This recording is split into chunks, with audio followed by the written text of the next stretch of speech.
Enquanto os sacerdotes suportavam o peso da arca, os líderes da tribo carregavam pedra para poder erigir o altar. Eu sei que você só quer moleza. A vida cristã que você tem levado é uma vida de comodidade, de maravilha, de tranquilidade. Biblicamente falando, não é essa moleza não, viu? Enquanto enquanto os sacerdotes descansam carregando a arca, os líderes carregam pedra.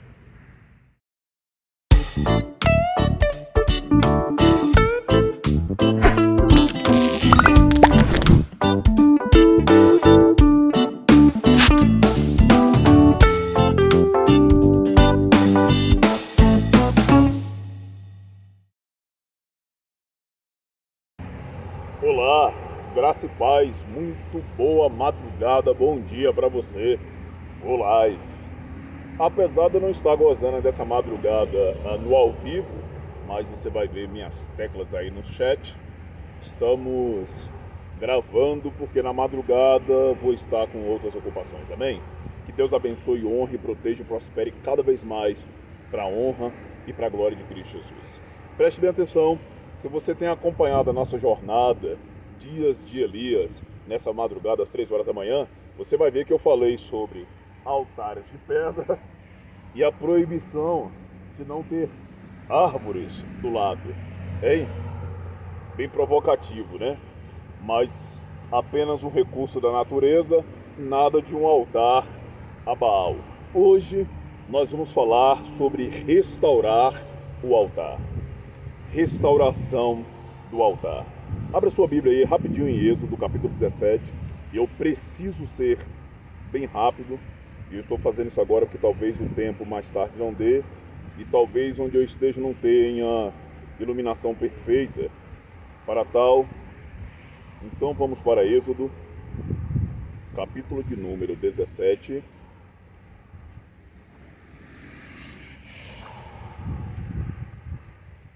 E preste bem atenção na leitura desse texto, que extraordinária e que fantástica.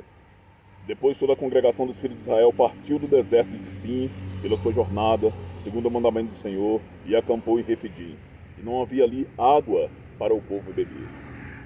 Então contendeu o povo com Moisés e disse: Dai-nos água para beber.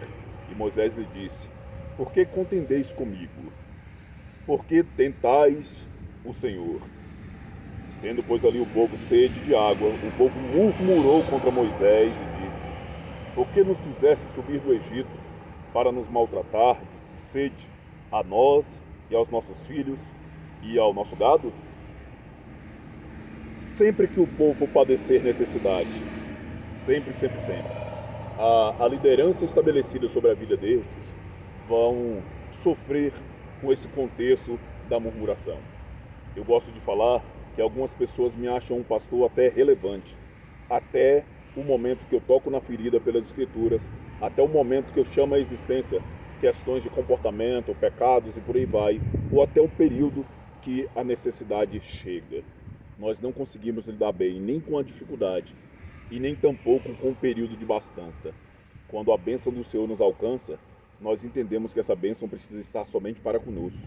Nós não somos generosos e não temos facilidade para repartir com aqueles que necessitam. Versículo 4. Clamou Moisés ao Senhor dizendo: Que farei a este povo? Daqui a pouco me apedrejará. E isso, fato. Então disse o Senhor a Moisés: Passa diante do povo e toma consigo alguns dos anciãos de Israel. Toma na tua mão a tua vara, com que feriste os rios, e vai. E eis que eu estarei ali adiante de ti, sobre a rocha em Horebe, e tu ferirás a rocha, e dela sairão águas, e o povo beberá. Moisés assim o fez diante dos olhos dos anciãos de Israel. Números, capítulo de número 20. Números, capítulo de número 20. Você que nos acompanha há um pouco mais de tempo na jornada da missão Ressignificar, já deve ter me ouvido falar uma ou outra vez acerca desse contexto. A partir do versículo 7. Perdão. Então vamos a partir do versículo 1. Chegando os filhos de Israel, toda a congregação ao deserto de Zin, no mês primeiro, o povo ficou em Cádiz. Miriam morreu ali e ali foi sepultada. Não havia água para a congregação, então se reuniram contra Moisés e contra Arão. Então o comportamento do povo continuou o mesmo. Agora eles só colocaram mais um para poder ir contra, Moisés e Arão. Mesmo tendo sido saciado a sua sede anteriormente, o povo continua a lutar, a guerrear contra Moisés. O povo contendeu com Moisés, dizendo: quem dera tivéssemos perecido quando pereceram nossos irmãos perante o Senhor. E por que trouxeste a congregação do Senhor a esse deserto, para que morramos aqui, nós e nossos animais? Por que nos fizeste subir do Egito para nos trazer a esse lugar mau, lugar onde não há semente, nem figos, nem vides, nem romãs, nem água para beber? Então Moisés e Arão se foram de diante do povo. Esse ambiente é de fundamental importância. À porta da tenda da congregação, e lançaram sobre seus rostos, e a glória do Senhor lhe apareceu. E o Senhor falou a Moisés, dizendo: toma a vara e ajunta a congregação, tu e Arão e teu irmão, e ali falai a rocha. Falai a rocha perante os seus olhos, e darás a sua água, e assim lhe tirarás água da rocha, e darás de beber à congregação e aos seus animais. 1 de Coríntios, capítulo número 10. 1 de Coríntios, capítulo número 10. Texto belíssimo, fantástico. A partir do versículo 1 está escrito o seguinte: ora, irmãos, não quero que ignoreis que nossos pais estiveram todos debaixo da nuvem, e todos passaram pelo mar, e todos foram batizados em Moisés na nuvem e no mar. O versículo está dizendo que a passagem do povo pelo Mar Vermelho foi um batismo. Em outro momento nós vamos tocar nesse assunto. E beberam todos de uma mesma bebida espiritual, porque bebiam da pedra espiritual que os seguiam. E a pedra era Cristo. Aleluia. A pedra era Cristo. Então, quando Elias passa por todo aquele contexto que nós já acompanhamos a jornada até aqui, introduz o contexto da oferta, chama todo Israel para poder prestar atenção nele, isso é, na sua conduta, no seu caráter, na sua obediência, ele vai restaurar o altar. E essa restauração do altar, ela parte de Josué, do livro de Josué, no capítulo de número 4. Abre aí rapidinho. Josué capítulo 4. Seria de fundamental importância. Eu sei que você não lê. É triste isso, mas eu faço essa sugestão para que você leia o capítulo. Você se acomoda na jornada do seu dia e você não volta para poder fazer a leitura, né? Mas seria de fundamental importância que você fizesse a leitura desse texto. Eu ia ler só o versículo 20, mas eu vou ler tudo para poder te ajudar. Vamos lá, Josué capítulo 4, a partir do versículo 1. Sucedeu que, acabando todo o povo de passar o Jordão, falou o Senhor a Josué, dizendo: tomai do povo 12 homens, de cada tribo um homem, e mandai-lhes, dizendo: tirai daqui, do meio do Jordão, do lugar onde estavam firmes os pés dos sacerdotes, lugar de onde estavam firmes os pés do sacerdote, 12 pedras, e levai-as convosco a outra margem, e depositai-as no alojamento em que haveis de passar essa noite. Chamou, pois, Josué os 12 homens que escolheram dos filhos de Israel, de cada tribo um homem, e disse a Josué: passai diante da arca do Senhor vosso Deus, ao meio do Jordão. Cada um levante uma pedra sobre o seu ombro, segundo o número das tribos de Israel. Então preste atenção. Cada um levante uma pedra sobre o seu ombro.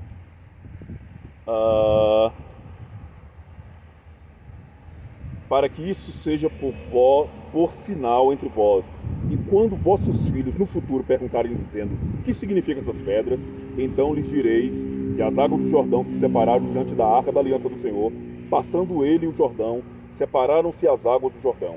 Assim, essas pedras serão para sempre por memorial aos filhos de Israel. Fizeram, pois, os filhos de Israel assim como Josué tinha ordenado, e levantaram 12 pedras no meio do Jordão, como o Senhor dissera a Josué, segundo o número das tribos dos filhos de Israel. E levaram consigo ao alojamento e as depositaram ali. Levantou Josué também 12 pedras no meio do Jordão, no lugar onde estiveram parados os pés dos sacerdotes que levavam a arca da aliança, e ali estão até os dias de hoje. Aleluia. Pararam, pois, os sacerdotes que levavam a arca no meio do Jordão em pé, até que se cumpriu tudo quanto o Senhor mandara Josué dizer ao povo, conforme tudo quanto Moisés tinha ordenado a Josué, e apressou-se o povo e passou. Então preste bem atenção nessa parte. Aleluia. Queira Deus que você seja levantado como sacerdote do Senhor na face dessa terra. Os sacerdotes estão com a arca do Senhor nos ombros. Lembre-se que ela não pode ser carregada de qualquer forma. A morte de Uzá vai nos trazer essa representação e esse significado. E enquanto os sacerdotes estão parados, as águas estão detidas nos seus lugares. Não passa, a água de lá para cá não vem, e a daqui para lá continua a correr. Isso é tema para uma outra conversa nossa. E os sacerdotes estão detidos ali. Os sacerdotes são feridos, seus ombros estão sendo marcados pelo peso dessa arca, e eles estão lá parados. Os sacerdotes estão parados, e todo o contexto espiritual está acontecendo para que a eleição desses 12 homens possa vir até o lugar onde os sacerdotes estão parados, e dos pés do sacerdote levantar essa pedra para construir um altar um pouco mais ali na frente. Se você cruzar essa informação com o fato de que os irmãos vendiam suas fazendas, suas terras, suas posses, seus bens, e derramavam isso nos pés dos apóstolos no Novo Testamento, e se você vê a forma como a igreja naquele tempo cresceu pela pregação da palavra, meu irmão, você nunca mais vai entregar uma oferta diante do altar do Senhor de qualquer jeito. Vamos seguir o texto. Versículo 11. Sucedeu que assim que o povo acabou de passar, então passou a arca do Senhor e os sacerdotes à vista do povo. E passaram os filhos de Rubem, os filhos de Gade, a meia tribo de Manassés, armados na frente dos filhos de Israel, como Moisés tinha falado. Uns 40.000 homens de guerra armados passaram diante do Senhor para a batalha, as campinas de Jericó. Oh, aleluia. Quem dera o sacerdote tivesse ficado somente alguns minutos ali, hein? Naquele dia o Senhor engrandeceu Josué diante dos olhos de todo Israel, e temeram-no como haviam temido a Moisés todos os dias de sua vida. Falou, pois, o Senhor a Josué, dizendo: dá ordem aos sacerdotes que levem a arca do testemunho e que subam o Jordão. E deu ordem aos sacerdotes, dizendo: subiu ao Jordão. E aconteceu que, com os sacerdotes que levavam a arca da aliança do Senhor, subiram do meio do Jordão, e a planta dos pés dos sacerdotes se puseram em seco, as águas do Jordão se tornaram ao seu lugar, e corriam como antes, sobre todas as suas ribeiras. Subiu, pois, o povo do Jordão no dia 10 do mês primeiro, e alojaram-se em Gilgal, do lado oriental de Jericó. Gilgal é de fundamental importância como uma escola extraordinária de profetas. Se você prestar atenção um pouco mais adiante, o texto de 1 Samuel, capítulo 10 e 11, você vai ver a história de Saul. E Saul foi transformado em um outro homem. Ele profetizou e encontrou com profetas. E o texto do capítulo 11 vai dizer que foi exatamente em Gilgal onde ele Samuel derramou óleo sobre a sua cabeça. Vamos seguir o texto. Falou os filhos de Israel dizendo: quando no futuro vossos filhos perguntarem, seus pais dizendo: que significa essas pedras? Farei saber vossos filhos dizendo: Israel passou em seco pelo Jordão, porque o Senhor nosso Deus fez secar as águas do Jordão diante de vós, para que passasseis como o Senhor nosso Deus fez o mar vermelho, que fez secar perante nós, até que passássemos, para que todos os povos da terra conheçam a mão do Senhor, que é forte, para que temais ao Senhor nosso Deus todos os dias. Vamos lá para 1 de Reis, nosso texto extraordinário. O texto vai dizer, versículo 30, Elias disse a todo o povo: chegai-vos a mim. E todo o povo chegou a ele, e restaurou o altar do Senhor que estava quebrado. Na sequência o texto diz: Elias tomou 12 pedras, conforme o número das tribos dos filhos de Jacó, a qual veio a palavra do Senhor dizendo: Israel é o seu nome. Restaurar o altar, isso é erigir essas pedras, é ter a certeza de um fato extraordinário, que aquela pedra que o texto de Coríntios vai dizer e revelar que é Cristo, que estava seguindo o povo, é a mesma pedra que está simbolizando no Jordão, e é exatamente o que Elias está fazendo diante de todo Israel no reinado de Acabe e de Jezabel. Eu quero ser ousado e falar e pedir que você seja um restaurador do altar dentro da sua casa, na empresa onde você trabalha, no grupo de amigos que você participa e por aí vai. E o altar que precisa ser restaurado é trazer a manifestação da presença de Cristo pela palavra para a sua vida. Que o seu altar seja restituído, que o seu altar seja restaurado para a honra e para a glória de Cristo Jesus. E que sejam destronados, destruídos e aniquilados todos os altares, postes ídolos e bosques altos da tua vida. E que a tua vida seja uma vida de bênção e de paz para a honra e a glória de Cristo Jesus. Amém? Pai amado, nesse dia, amanhã do qual estou, e nessa madrugada onde esse vídeo está passando, eu pedir, Pai, a tua bênção e a tua paz sobre a minha vida e a vida dos meus irmãos que acompanham nessa jornada. E também, Pai, nos seus futuros, aqueles que assistirão. Te peço, Pai, que tu nos caminhe a passos largos para poder restaurar o altar na nossa casa, no nosso lar. Aceitar, Pai, a presença doce e graciosa desse Cristo que está à porta e bate. E que nos convida, Pai, a participar da manifestação dessa ceia extraordinária com Ele. Que nós possamos andar em obediência, que aonde for para ferir, que venhamos a ferir, que onde for para falar, que a nossa voz se pronuncie, Pai. E que tudo na nossa vida corresponda com a Tua palavra e com a Tua vontade. É em Cristo nosso Senhor que oramos e agradecemos. Amém. Amém. Que Deus te abençoe e te honre, te proteja e te prospere cada vez mais para a honra e para a glória de Cristo Jesus. Deus abençoe sua vida cada vez mais.